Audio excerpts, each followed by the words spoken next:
30 Minutes with Ron.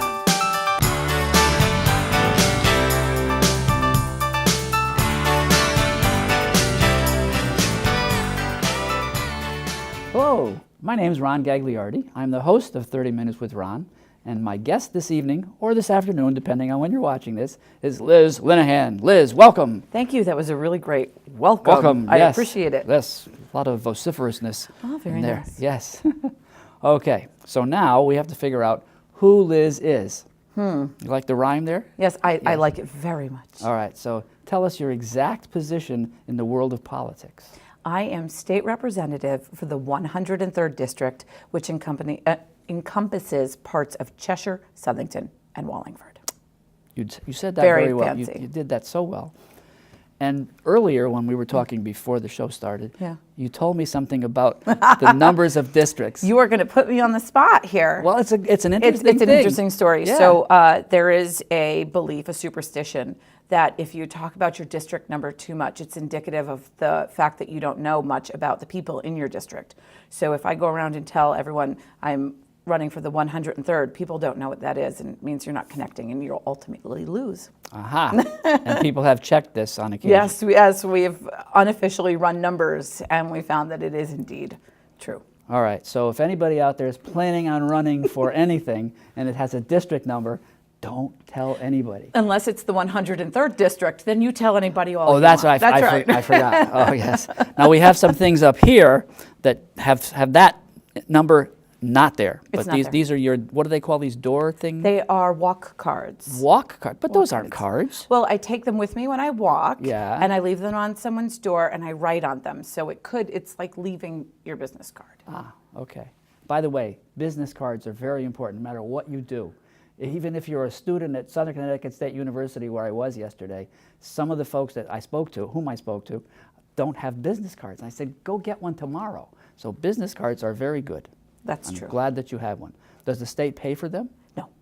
Well, when I'm doing official business, yes. But when I'm campaigning, I do not use any state materials. Ah, Yeah. that's interesting. Well, speaking of Liz Linehan, where are you from? Cheshire, born and bred. Wow, I'm actually living in the house that I grew up in. that's a cool thing. It is cool. So my parents are no longer there. I want to point that out. don't live I'm with raising my own family You there. don't live with your parents? I don't. Oh. Honestly, I would love to. My mother's no longer with us, and my father lives in Southwick. But if I could, I would have them with me. Cool. Yeah. And so you went to Cheshire High School? Yes, I did. Briefly. Briefly. Okay, now there's got to be a story there. You are putting me on the spot. On the spot. So this should be called On the Spot with Ron, by the way. Yes, I went to Cheshire schools my whole life up until freshman year in high school, at which point I was bullied severely. And I actually had a mob of kids break into my home and search for me and try to take me out and beat me up. And I went to school the next day, and one of the girls got a hold of me in front of the library and gave me a good swift punch to the eye. And at that time, bullying was not as a big issue as it is now. Right. And so the principal at Cheshire High said, I don't know how to save you. You'd be better off going to a different school. So, yeah. So that is one of the reasons why now that I make it a point to really fight for people who don't feel that they have a voice. And I'm a champion of the underdog, and I just want to make sure that anybody who feels down and out, they know that I'm here to help them. It's that was one of my most defining moments that has made me who I am as an adult. Yeah. I know the bullying situation. I, too, was a very skinny, kind of a runty kind of kid, and kids beat me up, and I solved the problem. How? I was kind of artistic, Yeah. and I knew these hoods liked the tattoos that they couldn't get. So I went up to the head hood, and I said, I'll tell you what, I'll draw like snakes on knives for you guys with my colored pens if you won't beat me up anymore. That's genius. Solve the problem. Good for you, but you never became a tattoo artist. That's true. But I do have a tattoo. I don't even know. You don't want to talk about a tattoo. I don't even know. I don't No. know where to go with that, Ron. Yes, I don't blame you. All right, so let's get back into the real world. Sure. So you decided at some point in your life that you wanted to run for office. No. No, someone else No, decided. Someone for you? else decided. Ah. So what happened was, it was right after we legalized same-sex marriage in Connecticut, and I wanted to become a justice of the peace so that I could marry my friends. And so I Googled how to do that, and you have to call the head of your party in the town in which you live, and you have to be nominated during a presidential election year only. So I looked it up, and I called the head of the Democratic Party, and I said, I would like to become a justice of the peace. And I left a message on his answering machine. He called me back literally 5 minutes later. This is the late, great Ernie DiPietro. Ernie DiPietro. And he called me back 5 minutes later, and he said, here's the deal. I will nominate you because we do have an opening. However, I need you to be a placeholder for running for state rep against Al Adinolfi. And then we'll find a candidate who will take your name out, but at least you've held the place. It's perfectly legal. And I thought this was a hoot, so I said, okay. And I went home and I told my husband about it, and he stared at me with his mouth agape and like this face on that was some cross between anger and shock. I'm like, what's wrong? And he says, you are meant for this job. You talk about it all day, every day. You are an armchair quarterback. You know what changes need to be made. You want to help people. You wake up every day looking to help people. You now have the opportunity. Yeah. You need to be the candidate. And so with his love and blessing and support, I marched into that convention that night, and I said, I'm your real candidate, and I need you to back me 100%, and the rest is history. The rest is history. Yes. About what year was this? Do you remember the year? That was 2012, which I lost that election. As it turned out, I was pregnant at the time and didn't know it. I had something called hyperemesis gravidarum, Whoa. which is, yes, it's intense morning sickness. It's also what Princess Kate had. So that's the only thing I have in common with a princess. And so I wound up getting so sick and that I wasn't able to campaign as hard as I wanted. I lost that election. Turned out to be a blessing in disguise because I ran for council the next year and won. And I won my second term in council. And then I won for state representative in 2016. Wow. But I learned so much in those years on council that I really believe the right thing to do was to lose in 2012. You know, you have to have experience to do this job. It probably helps. It really helps. Yes. Now, we have something in common. Okay. We both ran against Al Adinolfi for council. We did. I didn't run against it for council. You were council. Oh, I was that's only right. for You were state rep. Sorry, Yes. I forgot about that. Yep. I was listening too, and I'm going to He's a very nice man who tried to talk me into changing parties once I won. Wow. I'll bet that didn't go well. Fundamentally, we differ on some things. And I too am a justice of the peace. Oh, look at that. Yes, it's so much fun to marry people. I love it. It's so fun. And if you know of any veterans or same-sex couples, I marry them for free. Excellent. That's what I do. I'm glad we found that out. Excellent. And now we're talking about your council experience first. Okay.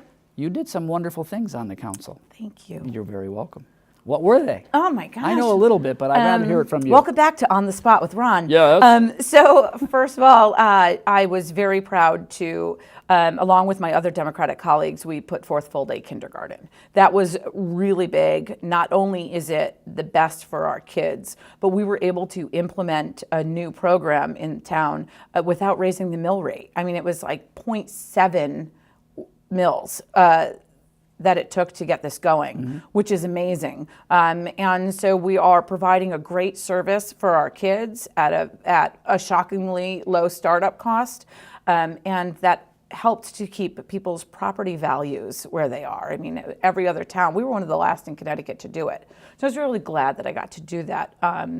And additionally, I did a program with the police department, now known as Logan's Law. I took it to the state and passed it, where we train police departments to better understand how to communicate with young adults and children with autism in order for their safety and the police officer's safety as well. There's a lot that goes into that. Yeah, I'll bet. And we're doing these programs around the state now. And just recently, Groton Police did the training as well. And I've received some letters of thanks from them. And it's a big deal. Yeah. And there was something with self-defense?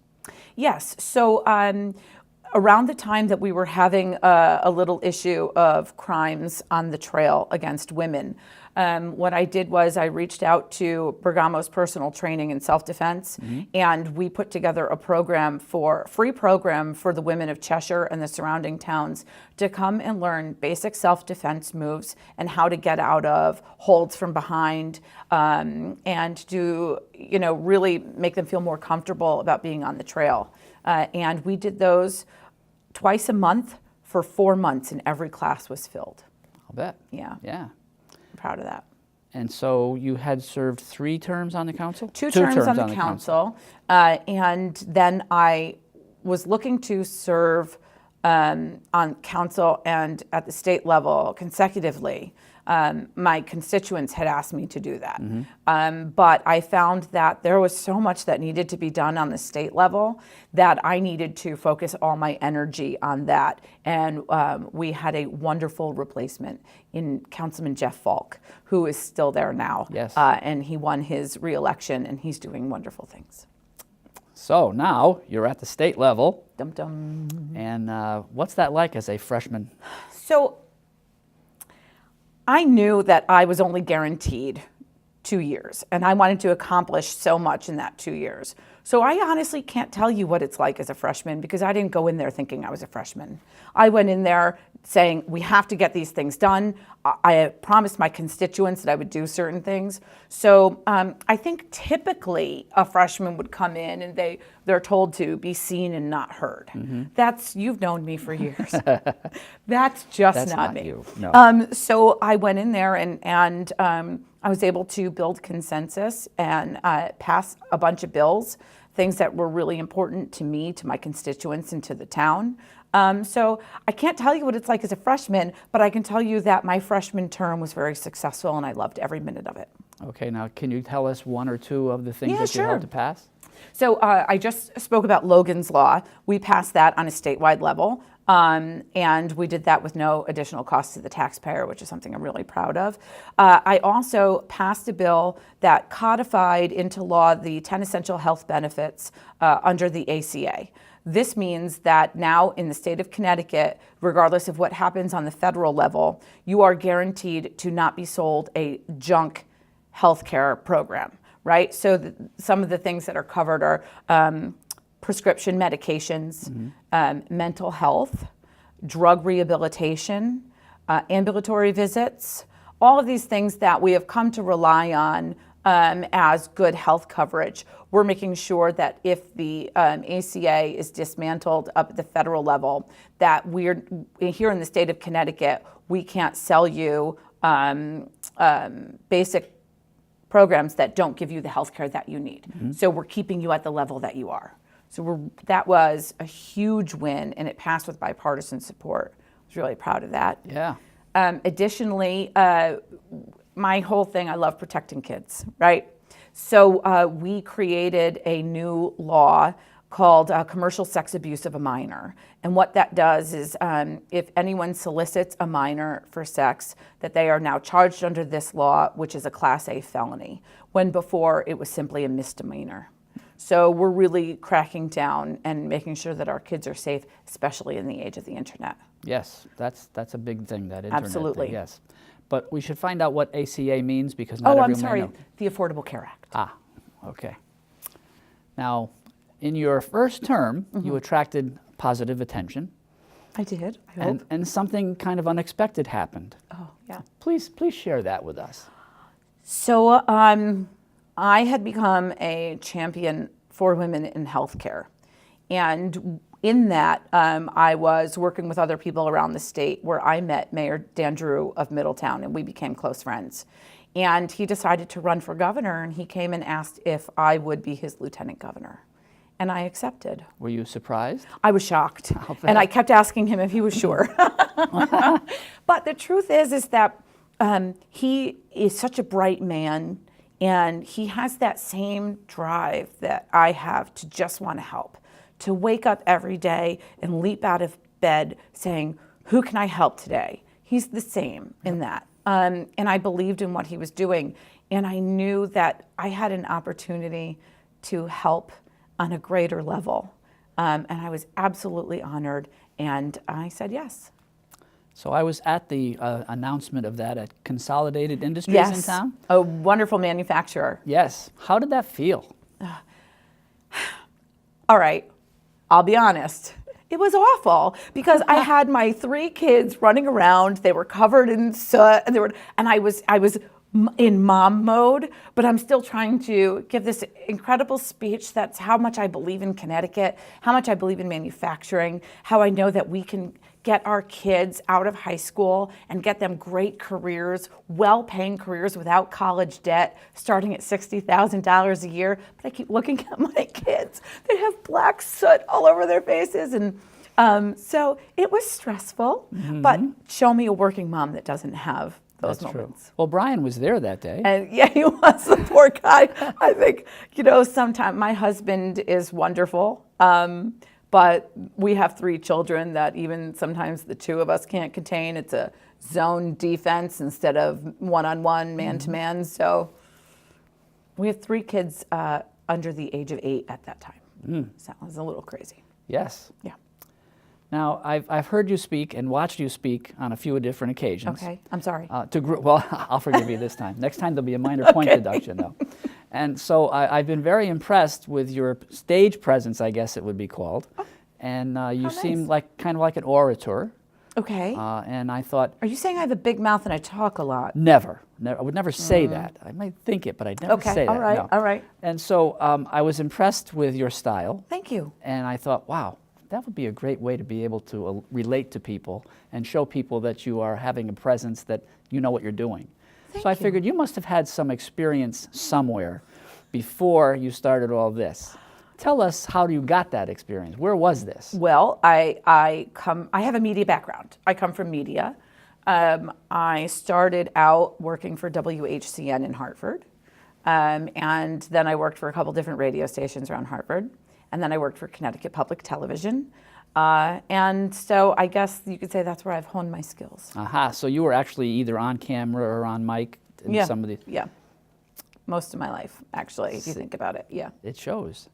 But I think that those times, what I've learned is it's all about connecting with the people you're talking to. And politics is much of the same, because I'm here to represent you. Actually, I do represent you. You do, yeah. I do. You're my constituent. And I'm here to represent other people. And so when I get up on that stage, it's not about me.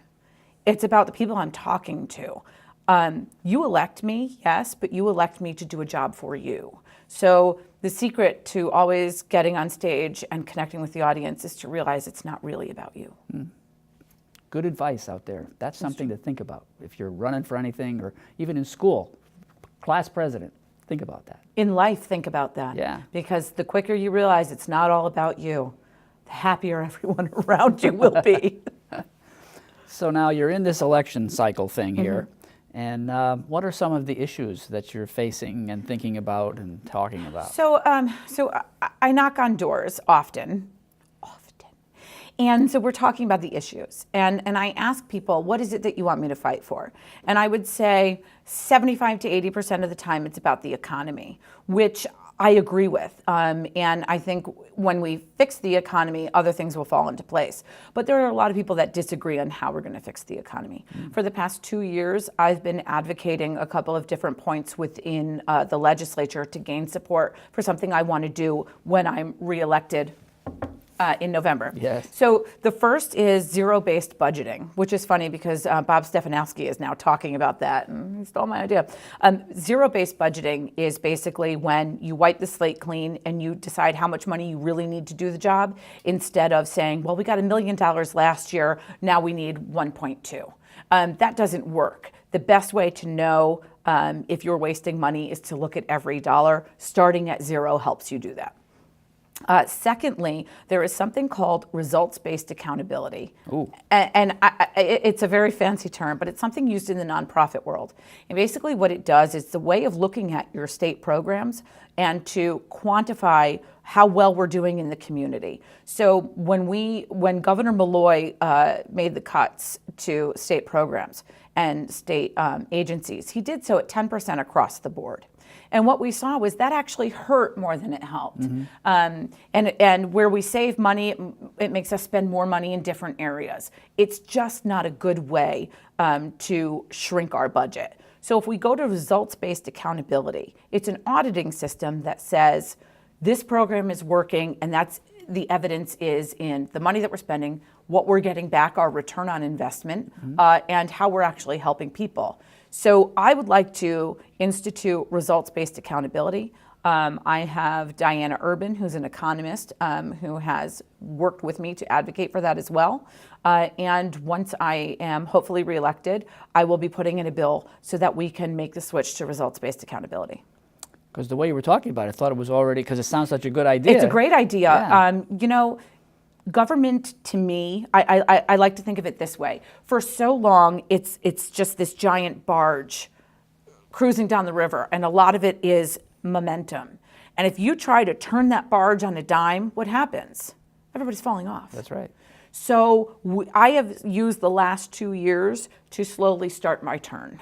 And I've had to advocate for these programs within the legislature, because being an elected representative isn't just about your constituents.